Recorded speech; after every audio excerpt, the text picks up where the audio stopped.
Tady máme již utkaný kousek stuhy a šablonu, která nám ukazuje, jak máme při práci v každém řádku postupovat. Čísla řádků jsou na levé straně a pozor, na šabloně je jen středový vzor, ne okraje.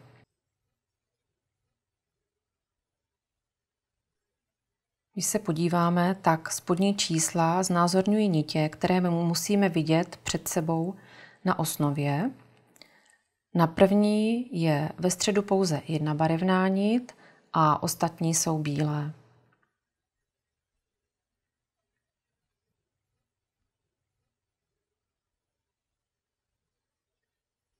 Abychom si nespletli řady, připravíme si třeba plastový proužek pro ukrývání již utkané řady. Jen jedna nit je barevná, tedy v horní části návinu všechny bílé nitě máme a jenom dvě jsou hnědé. Takže ty musíme spustit dolů, protože je vlastně nepotřebujeme. Potřebujeme jednu, která byla ve středu. Takže dvě jsme měli navíc a ty si posuneme dolů.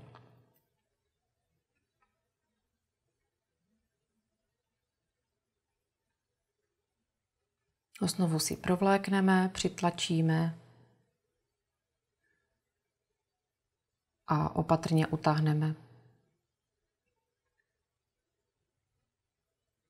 V další řadě máme ve středu 3 nitě, ale na osnově vidíme pouze 2.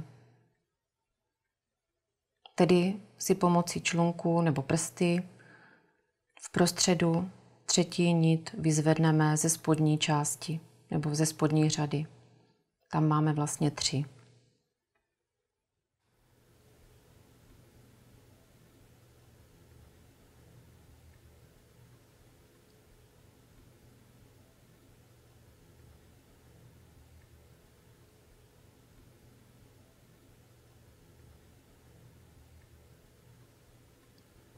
Takže vidíme, že máme podle nákresu 3,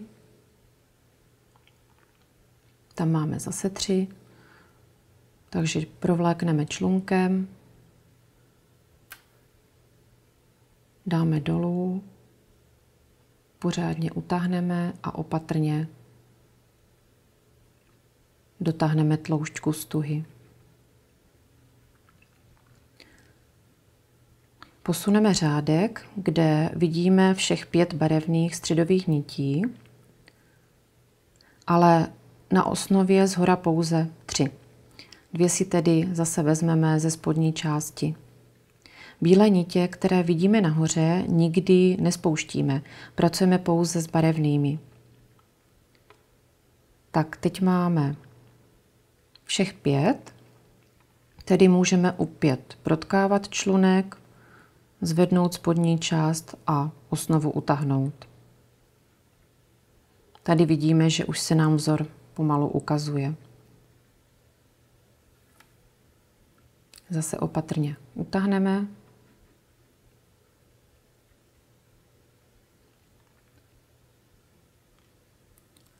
Na dalším řádku máme střed bílý a z každé strany 2 nitě barevné. Na osnově nám však jedna z každé strany opět chybí. Takže si zase vezmeme ze spodní řady nití jednu zleva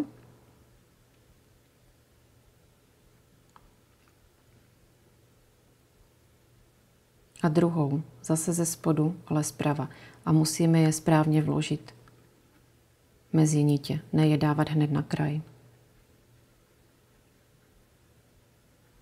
Tak, teď zase řadu provlečeme, dáme dolů, pořádně utáhneme a zase přitáhneme očko přímo ke kraji. V následující řadě máme 2 nitě barevné a ve středu jsou 3 bílé. Tady vidíme, že máme 3, tak se musíme zbavit té středové. Samozřejmě ji zase spustíme dolů a 2, které tam byly, si ponecháme.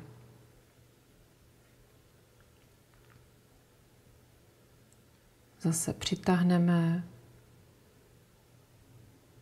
provlákneme, ze spodu osnovu nadzvedneme, dobře utáhneme a zase upravíme tloušťku stuhy tak, aby byla stejná.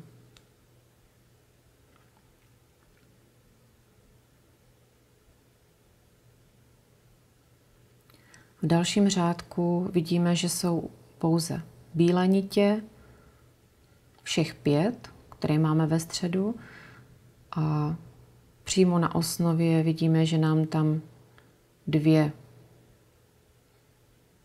přečnívají, takže opět je spustíme dolů a provlékáme jenom přes bílé nitě.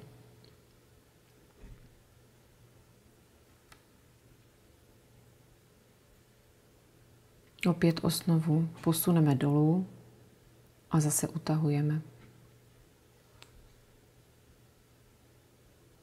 Tak jako u předešlých tkaní se vždy dává osnova jednou nahoru a jednou dolů.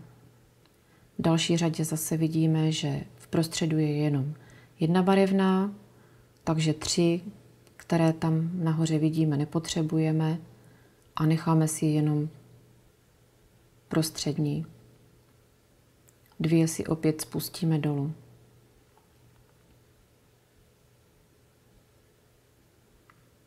Vždycky si dáváme pozor, aby se nám nit, kterou potřebujeme vidět, neschovávala nebo nekřížila s jinýma.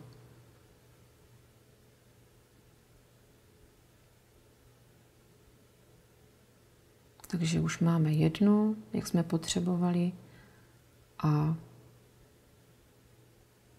zase jako stále opakujeme, že vždycky přitlačíme, provlékáme a nezapomínáme prohazovat osnovu nahoru a dolů.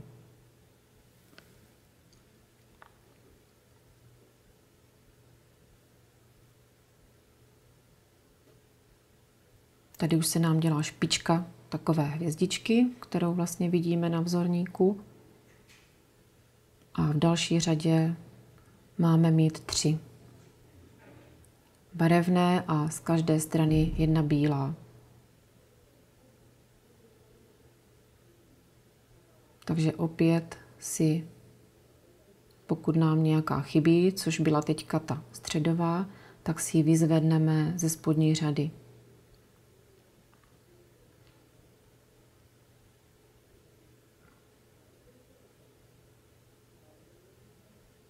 Dobře si je upravíme, aby byly v řadě tak, jak mají být, aby se nám nepřekřížily a vzor by vlastně nevypadal tak, jak by měl být podle nákresu.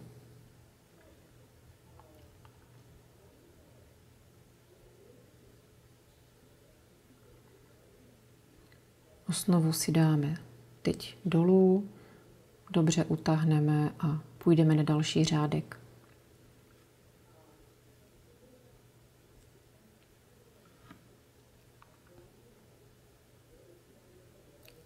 Tady budeme mít konec hvězdičky, takže jenom jedna nit má být barevná a ostatní bílé. Takže ty, které vidíme, byly 3 a opět si 2 musíme sundat nebo pustit do spodního řádku. Ostatní nám zůstaly bílé. Tady vidíme, že je víc nití, než je na nákresu, ale jak jsme si říkali ze začátku, tak vlastně ty první 2 jsou pouze okraje, takže nemáme je vůbec zakreslené na vzorníku. Bylo by to zbytečné, protože vlastně okraj nám netvoří žádný vzor, který bychom potřebovali.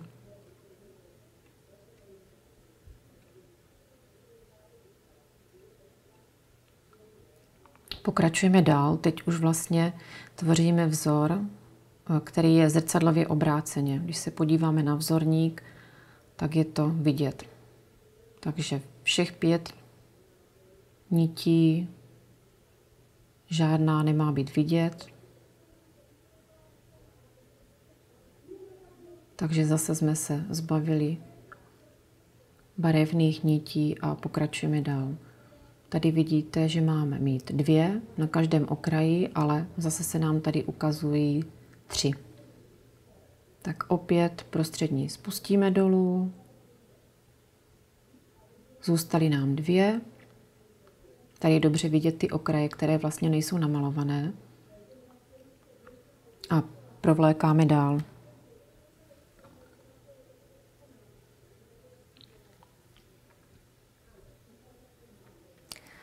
Šablony na požadovaný vzor si můžeme sami předkreslit, třeba na kostičkovaný papír podle fantazie.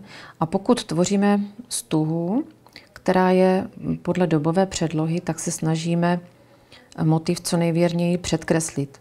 Takže vždy potřebujeme 2 šablony. První bývá na vynití osnovy, který jsme viděli vlastně na začátku, a druhou pro tkaní středového vzoru, který máme teď tady. Nezapomínáme, že okraje se na druhé šabloně nekreslí, tak jak už jsem několikrát zmiňovala. Je to zbytečné, protože vlastně se nám okraje takzvaně nevzorují.